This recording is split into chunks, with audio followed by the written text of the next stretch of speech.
ഹരേ കൃഷ്ണ. എല്ലാവർക്കും മാധവത്തിലേക്ക് സ്വാഗതം.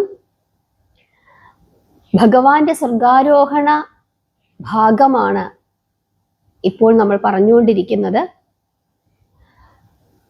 ഭഗവാൻ സ്വർഗാരോഹണം ചെയ്തു കഴിയുമ്പോൾ ദ്വാരക, കടലിൽ നിന്നും ഉയർന്നു വന്ന ദ്വാരക വീണ്ടും കടലിന്റെ അടിയിലേക്ക് തന്നെ തിരിച്ചു പോകുമെന്ന് ഭഗവാന് അറിയാം. അതുകൊണ്ട് തന്നെ അവശേഷിക്കുന്ന സ്ത്രീകളെയും കുട്ടികളെയും രക്ഷിക്കുന്നതിനായിട്ട്, പാർത്ഥനെ വിളിച്ചുകൊണ്ട് വരുന്നതിനായിട്ട് തൻ്റെ സാരഥിയായ ദാരുകനെ കൃഷ്ണൻ ഹസ്തിനപുരിയിലേക്ക് പറഞ്ഞയച്ചു എന്നുള്ള ഭാഗം നമ്മൾ കഴിഞ്ഞ ദിവസം പറഞ്ഞു. ഉദ്ധവര് ഭഗവാനെ കാണാനായിട്ട് വരുന്നതും ഭഗവാൻ ചില ഉപദേശങ്ങളൊക്കെ ഉദ്ധവർക്ക് കൊടുക്കുന്നതും നമ്മൾ പറഞ്ഞു. അതിൽ പ്രധാനപ്പെട്ട ഒരു ഉപദേശം എന്താണ്? കൃതയുഗത്തിൽ തപസ്സുകൊണ്ടും, ത്രേതായുഗത്തിൽ യാഗങ്ങൾ കൊണ്ടും, ദ്വാപരയുഗത്തിൽ അർച്ചനകൾ കൊണ്ടും, കലിയുഗത്തിൽ തപസ്സോ യാഗമോ അർച്ചനയോ ഒന്നും തന്നെ വേണ്ട എന്നും, വെറും ഭഗവാന്റെ കീർത്തനം കൊണ്ട് മാത്രം ഒരു ഭക്തന് സായുജ്യം നേടാൻ സാധിക്കും എന്ന് ഭഗവാൻ പറയുന്നു. അതായത് നമ്മളിപ്പോൾ ജീവിക്കുന്നത് കലിയുഗത്തിലാണ്. ഈ കലിയുഗത്തിൽ തപസ് ചെയ്യണ്ട, യാഗങ്ങൾ ചെയ്യണ്ട, അർച്ചനകൾ ചെയ്യണ്ട, ഒന്നും ചെയ്യണ്ട. ഒരു മനുഷ്യന് സായുജ്യം നേടണം എന്നുണ്ടെങ്കിൽ അവനൊരൊറ്റ കാര്യം മാത്രം ചെയ്താൽ മതി: കീർത്തനം ചെയ്യുക, നാമം ജപിക്കുക. നാമജപം കൊണ്ട് മാത്രമേ ഈ കലിയുഗത്തിൽ രക്ഷയുള്ളൂ എന്ന് ഭഗവാൻ ഉദ്ധവർക്ക് ഉപദേശിച്ചു കൊടുക്കുന്നു. ഈ ഉപദേശം നാരദമുനി വസുദേവർക്കും ഉപദേശിച്ചു കൊടുത്തിട്ടുണ്ട്. ഈ സമയത്ത് പ്രഭാസ തീർത്ഥത്തിലേക്ക് യാദവന്മാർ പുറപ്പെട്ടപ്പോൾ, അതായത് യദുകുലത്തിന് സംഭവിച്ചുകൊണ്ടിരിക്കുന്ന നാശത്തിൽ നിന്നും രക്ഷപ്പെടാൻ വേണ്ടി പ്രഭാസ തീർത്ഥക്കരയിലേക്ക് പോയിട്ട് അവിടെ ഇരുന്നു കൊണ്ട് യാഗങ്ങൾ ചെയ്യണം, ദേവന്മാരെ പ്രാർത്ഥിക്കണമെന്ന് ഭഗവാൻ പറഞ്ഞതനുസരിച്ചിട്ട് യാദവന്മാര് പ്രഭാസ തീർത്ഥക്കരയിലേക്ക് പോയി. പക്ഷേ അവര് പോയപ്പോ അവരെന്തും കൂടി കൊണ്ടുപോയി? മദ്യം കൂടി കൊണ്ടുപോയി. കലിയുഗത്തിൽ കാണുന്നത് അങ്ങനെയാണല്ലേ? ഒരു വിവാഹം, ആ വിവാഹം വളരെ പവിത്രമായി നടക്കേണ്ടുന്ന ഒരു കാര്യമാണ്. അവിടെയും മദ്യസൽക്കാരമാണ്. ഒരു പുതിയ വീട്ടിലേക്ക് ഒരു വീട് വെച്ചു, വളരെ കാലത്തെ ആഗ്രഹം, ആ വീട് വെച്ചു, ഗൃഹപ്രവേശം, അവിടെയും മദ്യസൽക്കാരം. എന്തു വന്നാലും, കല്യാണം വന്നാലും മരണം വന്നാലും മദ്യസൽക്കാരം. അത് കലിയുഗത്തിന്റെ പ്രത്യേകതയാണ്. ദ്വാപരയുഗത്തിന്റെ അവസാന കാലത്തിലും അങ്ങനെ തന്നെയാണ്. മദ്യമാണ് യദുകുലത്തെ നശിപ്പിച്ചത്. അങ്ങനെ യാദവന്മാര് പ്രഭാസ തീർത്ഥക്കരയിലേക്ക് മദ്യവുമായി പോവുകയാണ്. മദ്യം കയ്യിലുള്ളപ്പോൾ അവർ തീർച്ചയായിട്ടും അത് ഉപയോഗിക്കും. ഏതു സമയവും മദ്യലഹരിയിൽ മുഴുകിയായിരുന്നു ആ കാലത്ത് അവരുടെ നടപ്പ്. ദേവപ്രീതിക്ക് ഏറ്റവും വിശിഷ്ടമായ സാധനം മദ്യമാണ് എന്ന് അവർ കരുതുകയും അതനുസരിച്ചിട്ട് അവരോരോരുത്തരും മദ്യം കൈവശം വെക്കുകയും ചെയ്തു. ബലരാമനും അവരുടെ കൂട്ടത്തിലുണ്ടായിരുന്നു. കൃഷ്ണന്റെ പുത്രന്മാരും ചെറുമക്കളും എല്ലാവരും ആ കൂട്ടത്തിലുണ്ടായിരുന്നു. ഭഗവാനിൽ കൂടി യാദവർക്ക് പ്രതാപവും പ്രശസ്തിയും സമ്പത്തും സൗഭാഗ്യവും സിദ്ധിച്ചപ്പോൾ സ്വാഭാവികമായും അവര് അഹങ്കാരികളായി തീർന്നു. അഹങ്കാരം വർദ്ധിച്ചപ്പോൾ ആനന്ദത്തിന് വേണ്ടി വർജിക്കേണ്ടുന്ന മദ്യത്തെ അവർ സ്വീകരിച്ചു. കൃഷ്ണനെ പോലും അവർക്ക് ഭയമില്ല എന്ന മട്ടായി.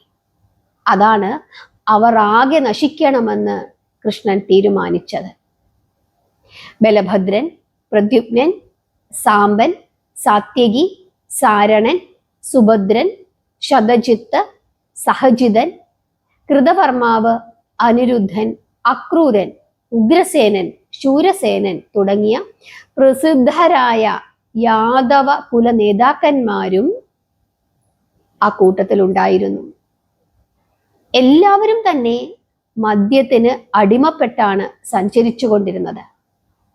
നല്ല വസ്ത്രങ്ങളും ആഭരണങ്ങളും സ്വർണമാലകളും ആയുധങ്ങളും ഒക്കെ ധരിച്ച് മദ്യലഹരിയിൽ അവരങ്ങനെ ഒരു ഘോഷയാത്ര പോലെ പ്രഭാസ തീർത്ഥത്തിലേക്ക് നീങ്ങുകയാണ്.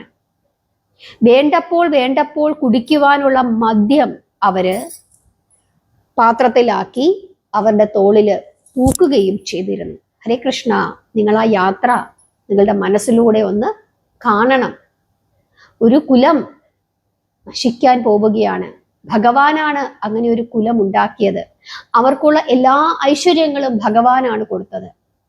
ആ ഐശ്വര്യത്തിൽ അഹങ്കരിച്ച് അവര് നശിക്കുവാൻ വേണ്ടിയുള്ള അവരുടെ ആ പോക്ക് നിങ്ങളെല്ലാവരും ഒരു നിമിഷം കണ്ണടച്ച് നിങ്ങളുടെ മനസ്സിലേക്ക് കൊണ്ടുവരണം. ഹരേ കൃഷ്ണ.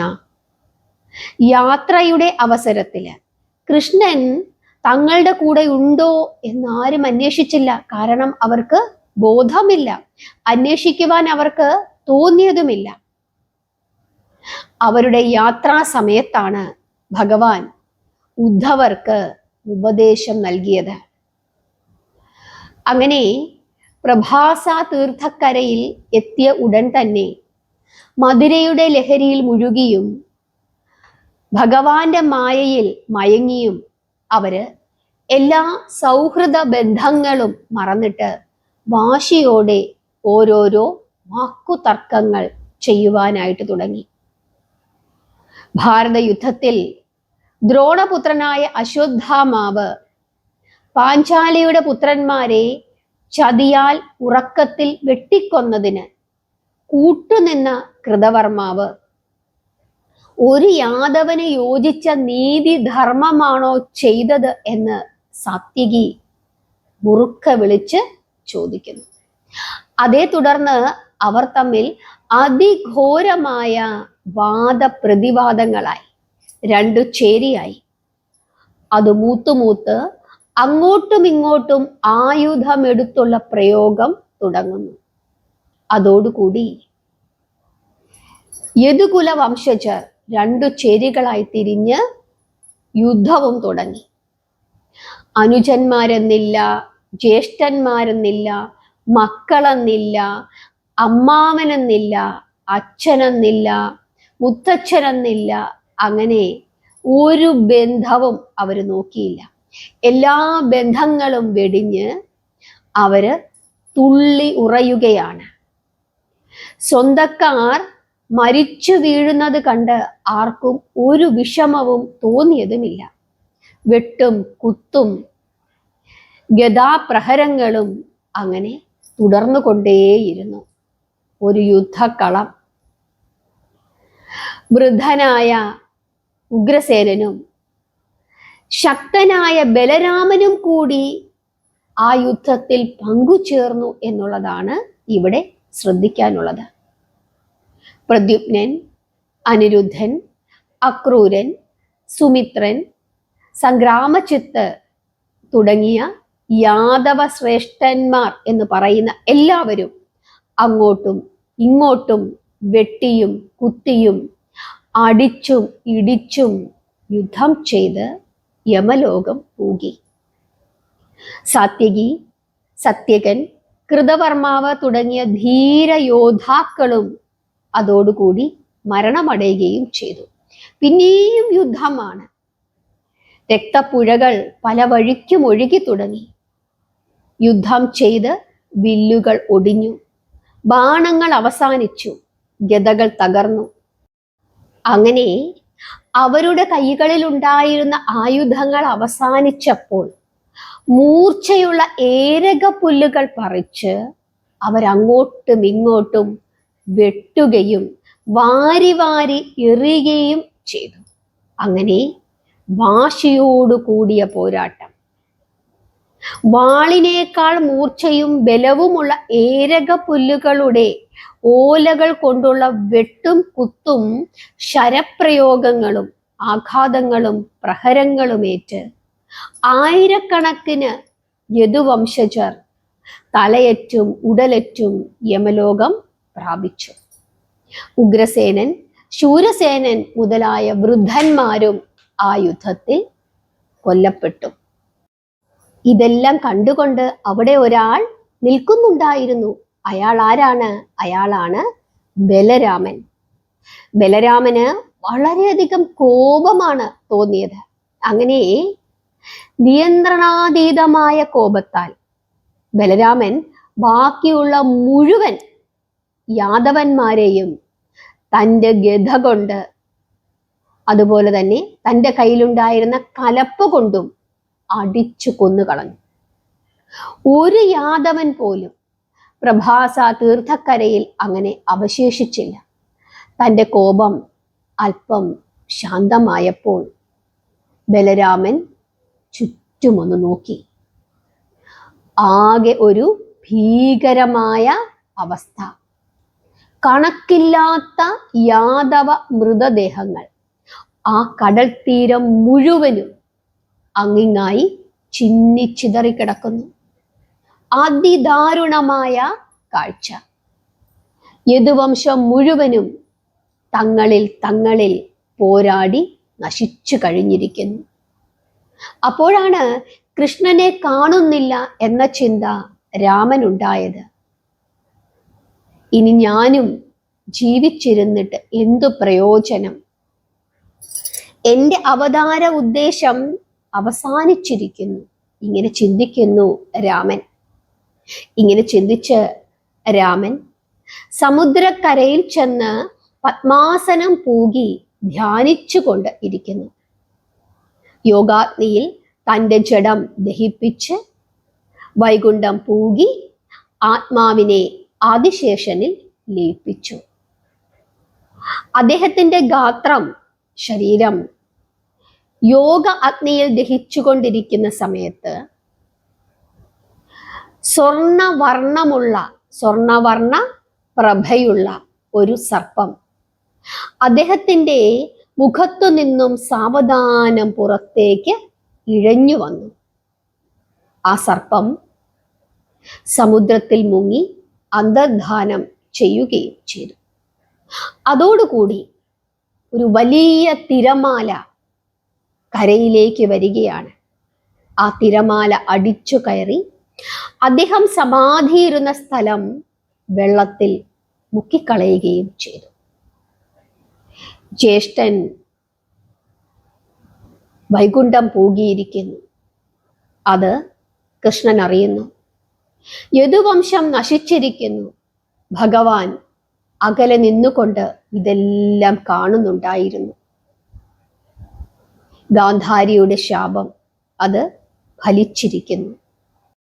സാമ്പൻ പ്രസവിച്ച ഇരുമ്പുലക്കയിൽ നിന്ന് ഉണ്ടായ ഏരക പുല്ലുകളാണ് വംശനാശം ചെയ്തിരിക്കുന്നത്.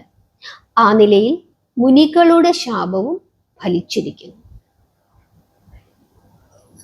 അങ്ങനെ തൻ്റെ വംശത്തിൻ്റെ നാശം ഭഗവാൻ തൻ്റെ തൃക്കണ്ണുകളാൽ കാണുകയാണ്.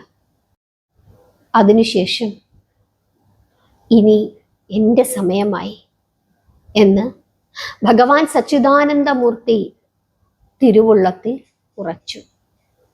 അതിനുശേഷം സർവ വൈഷ്ണവ ചിഹ്നങ്ങളും സ്വീകരിച്ചുകൊണ്ട് ഭഗവാൻ വാസുദേവൻ ഒരു അരയാൾ തറയിൽ ദക്ഷിണ തൃപ്പാദം സുലക്ഷണയുക്തമായി ഇടത്തെ തൃത്തുടയിൽ കയറ്റിവെച്ച് മൂലാധാരം ഉറപ്പിച്ച് അരവിന്ദ സുന്ദര നയനങ്ങൾ പകുതി അടച്ച് ആത്മാവിനെ ആത്മാവിലടക്കി യോഗത്തിൽ മുഴുകി ധ്യാനിച്ച് പത്മാസനത്തിൽ ഉപവിഷ്ടനാകുന്നു. ഹരേ കൃഷ്ണ.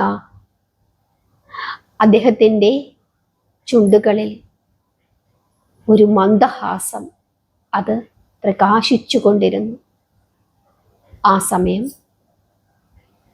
ജരൻ എന്ന വേടൻ ഇരുമ്പുലക്കയുടെ അവസാനത്തെ അവശിഷ്ടം കൊണ്ടുണ്ടാക്കിയ അമ്പുമായി മൃഗങ്ങളെ തേടി ആ സ്ഥലത്തിനടുത്തുള്ള കാട്ടിൽ വന്നു നിന്നു.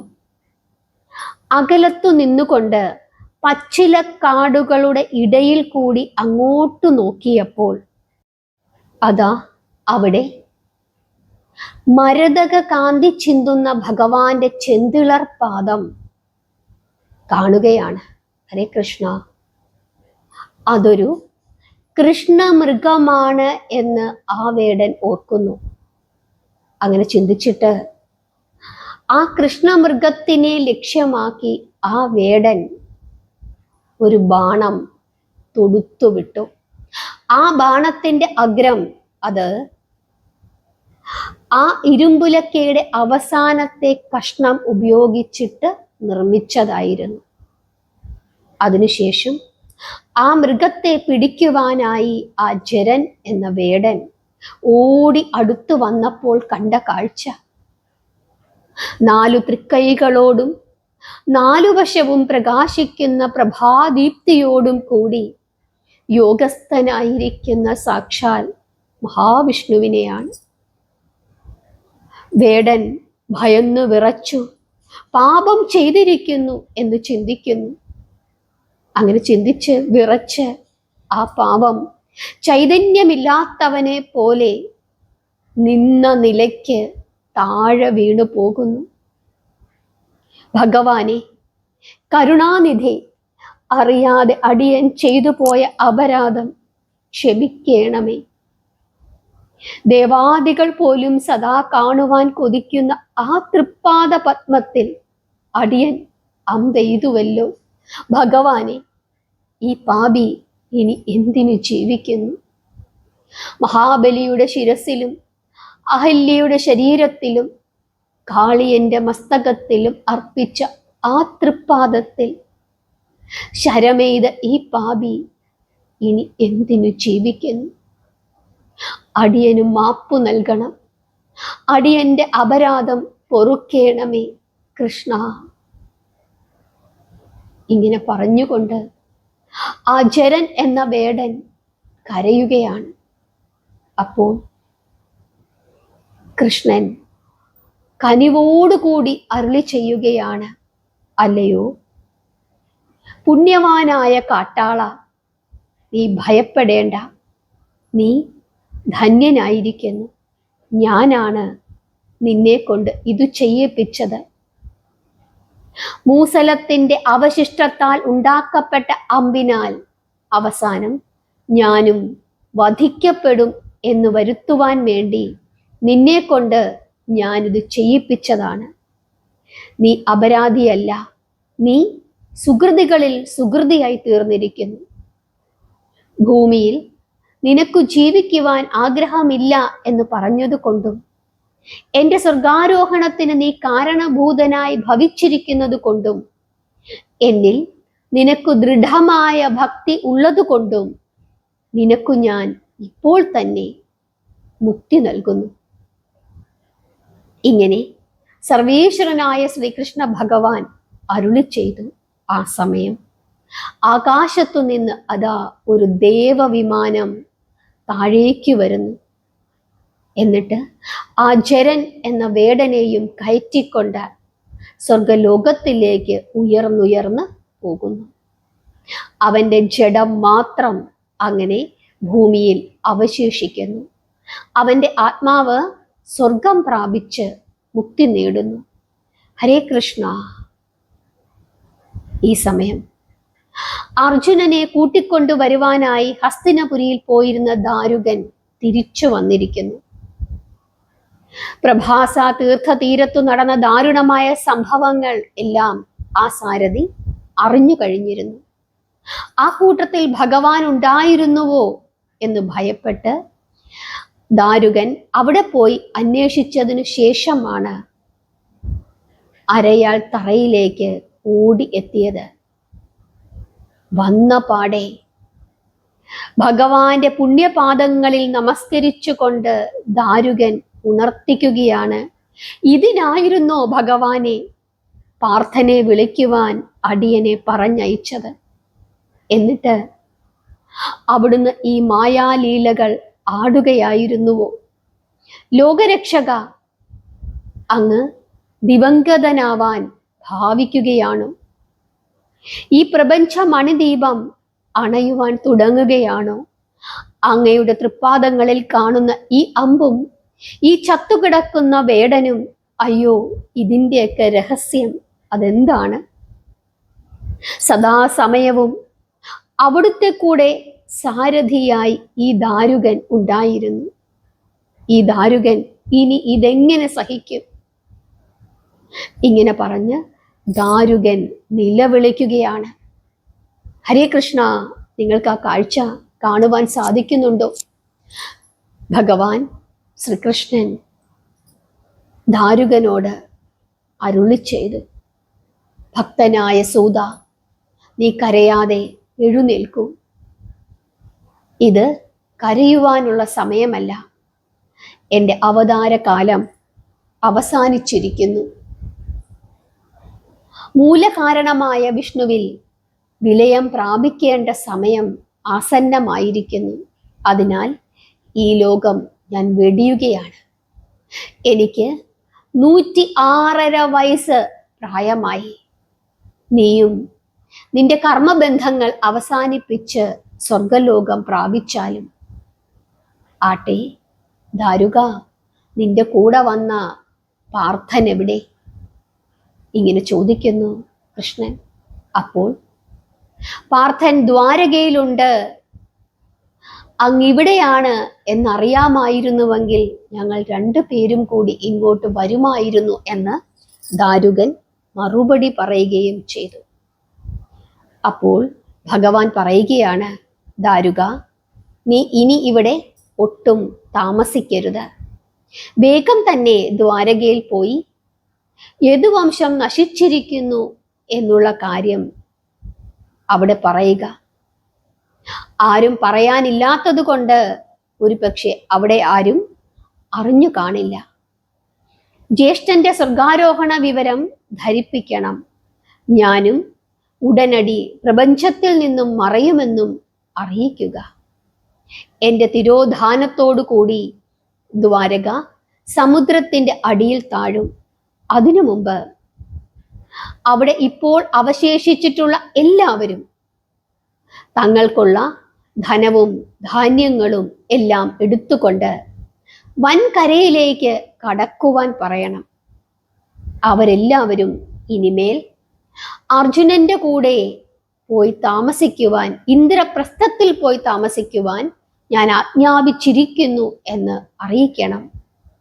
എൻ്റെ നിർദ്ദേശം വിജയനെ പ്രത്യേകം ധരിപ്പിക്കണം. ഇന്ദ്രപുത്രനെ ഇവിടെ വരുത്തിയത് ഇതിനു വേണ്ടിയിട്ടാണ് എന്ന് പറയണം. ദാരുക, അനിരുദ്ധന്റെ പുത്രനായ വജ്രകുമാരനെ യദുകുലത്തിന്റെ രാജാവായി വാഴിക്കുവാൻ ഞാൻ പറഞ്ഞതായി അർജുനനെ ധരിപ്പിക്കണം. ദ്വാരകയിൽ എൻ്റെ മന്ദിരത്തിൽ അതിനുശേഷം നീ പ്രവേശിച്ച് ധ്യാനിച്ചുകൊണ്ട് ഇരിക്കുക. സമുദ്രം കയറി അത് മുക്കിക്കഴിയുമ്പോൾ നിനക്ക് എൻ്റെ പാദങ്ങളിൽ ലയിക്കുവാൻ സാധിക്കും. ഇങ്ങനെ സർവേശ്വരൻ അരുളി ചെയ്യുന്നു. ഇപ്രകാരം തിരുവായ്മൊഴി തൂകിയതിനു ശേഷം ഈ 14 ലോകങ്ങൾക്കും ആധാരഭൂതനായ ആദിമധ്യാന്തരഹിതനായ ഭഗവാൻ ശ്രീകൃഷ്ണൻ തൻ്റെ തൃക്കണ്ണുകൾ അടയ്ക്കുന്നു, ധ്യാനിക്കുന്നു. പ്രാണനെ അടക്കി സമാധിയിൽ ലയിച്ച് നിശ്ചലനായി ഇരിക്കുന്നു. ആ സമയം അദ്ദേഹത്തിൻ്റെ ഗരുഡാങ്കിത ധ്വജത്തോടു കൂടിയ ദേവരഥവും പാഞ്ചജന്യ ശംഖും വെള്ളക്കുതിരകളും പത്മവും ധനുസും കൗമോദകം എന്ന ഗദയും പ്രകാശദീപ്തിയോടുകൂടി ആകാശത്തിലേക്കുയർന്ന് അപ്രത്യക്ഷമായി. ഭഗവാൻ പത്മാസനം പൂണ്ട് തൻ്റെ നേത്രങ്ങൾ അടയ്ക്കുന്നു. പ്രാണനാഡിയെ അഗ്നി സുഷുമ്നയിൽ കൂടി മേൽപോട്ട് ജ്വലിപ്പിച്ച് അചഞ്ചലനായി സമാധിയിൽ ലയിച്ചു. ത്രിലോകനാഥന്റെ മൂർധാവിൽ കൂടി നിർഗമിക്കുന്ന യോഗാഗ്നിയുടെ ആ ധൂമം കണ്ടിട്ട് ഭക്തി പുളകിതനായ ദാരുകൻ ആ പുണ്യപുരുഷോത്തമന്റെ പാദസന്നിധിയിൽ പലവുരു വീണുരുണ്ടും നമസ്കരിക്കുന്നു. എഴുന്നേറ്റ് പലതവണ പ്രദക്ഷിണം ചെയ്ത് കുറേ നേരം ഭഗവാനെ നോക്കി നിന്നതിനു ശേഷം ദ്വാരകയിലേക്ക് ദാരുകൻ ഓടുന്നു.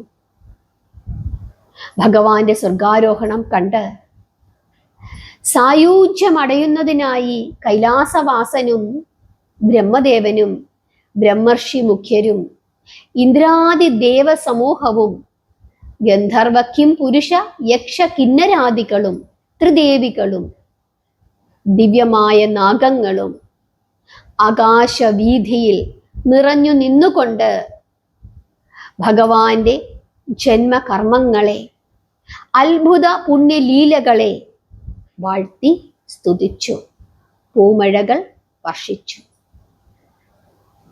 ഇന്ദ്രനീലക്കല്ലിന് സമമായ ഭഗവാന്റെ ആ പാവന ശരീരം യോഗാഗ്നിയിൽ ദഹിച്ച് സുദർശന ചക്ര തേജസ്സിൽ ലയിച്ച് ദിക്കെങ്ങും വിളങ്ങുമാറ് പ്രഭാപ്രസരങ്ങൾ വീശി അങ്ങനെ പ്രകാശിക്കുന്നു. ആ മഹാ തേജസ് താരാപഥത്തിൽ ദേവാദികൾ നോക്കി നിൽക്കെ പടിഞ്ഞാറെ ചക്രവാള സീമ ഭേദിച്ച് മിന്നിത്തിളങ്ങി വൈകുണ്ഠം പ്രാപിച്ച് ഭഗവാൻ മഹാവിഷ്ണുവിൽ ലയിക്കുന്നു. അങ്ങനെ ഭഗവാന്റെ സ്വർഗാരോഹണം പൂർത്തിയാകുന്നു. ഇത് കണ്ടുകൊണ്ട് ബ്രഹ്മദേവൻ എല്ലാവരോടുമായി അരുളി ചെയ്യുകയാണ്, ലോകത്തിലേക്ക് ഏറ്റവും മഹോന്നതനും ദിവ്യനുമായ മഹാപുരുഷന്റെ അന്തർധാന പുണ്യ ദിവസമാണ് ഇന്ന്. ഇന്നു മുതൽ കലിയുഗം ആരംഭിക്കുകയാണ്. ഇങ്ങനെ ബ്രഹ്മദേവൻ അരുളി ചെയ്യുന്നു. സൃഷ്ടിസ്ഥിതി സംഹാര കർമ്മങ്ങൾക്ക് അധികാരിയായ ഭഗവാൻ ഒരു കാട്ടാളന്റെ അമ്പിന് ലക്ഷ്യമാക്കി എന്നുള്ളത് അദ്ദേഹത്തിന്റെ ഒരു മായാതന്ത്രം അത് മാത്രമായിരുന്നു. ജനന മരണമില്ലാത്ത താൻ മരണമുള്ള മനുഷ്യനായി ജനിച്ചപ്പോൾ മരണത്തിന് കാരണക്കാരനായി ആ കാട്ടാളനെ ഭഗവാൻ വരിച്ചു എന്ന് മാത്രമേ ഉള്ളൂ. അതുകൊണ്ടാണ് ആ വേടന് ഭഗവാൻ സ്വർഗപ്രാപ്തി കൊടുത്തത്. ഹരേ കൃഷ്ണ. അങ്ങനെ ഭഗവാന്റെ സ്വർഗാരോഹണം അത് പൂർത്തിയാകുന്നു. അതോടുകൂടി ദ്വാപരയുഗത്തിന് അവസാനമാകുന്നു. പിന്നീട് കലിയുഗമാണ്. ഹരേ കൃഷ്ണ. ഈ ഏകാദശി ദിവസം ഈ കഥ നിങ്ങൾ കേൾക്കണം, പ്രാർത്ഥിക്കണം, നാമം ജപിക്കണം, നിങ്ങളുടെ പ്രിയപ്പെട്ടവർക്ക് പറഞ്ഞു കൊടുക്കണം. അതിന് സാധിച്ചിട്ടില്ലെങ്കിൽ നിങ്ങൾ ഈ വീഡിയോ അവർക്ക് ഷെയർ ചെയ്ത് കൊടുക്കണം. അത് ഭക്തി തന്നെയാണ്. നാമം ജപിക്കുക, പ്രാർത്ഥിക്കുക. ഹരേ കൃഷ്ണ.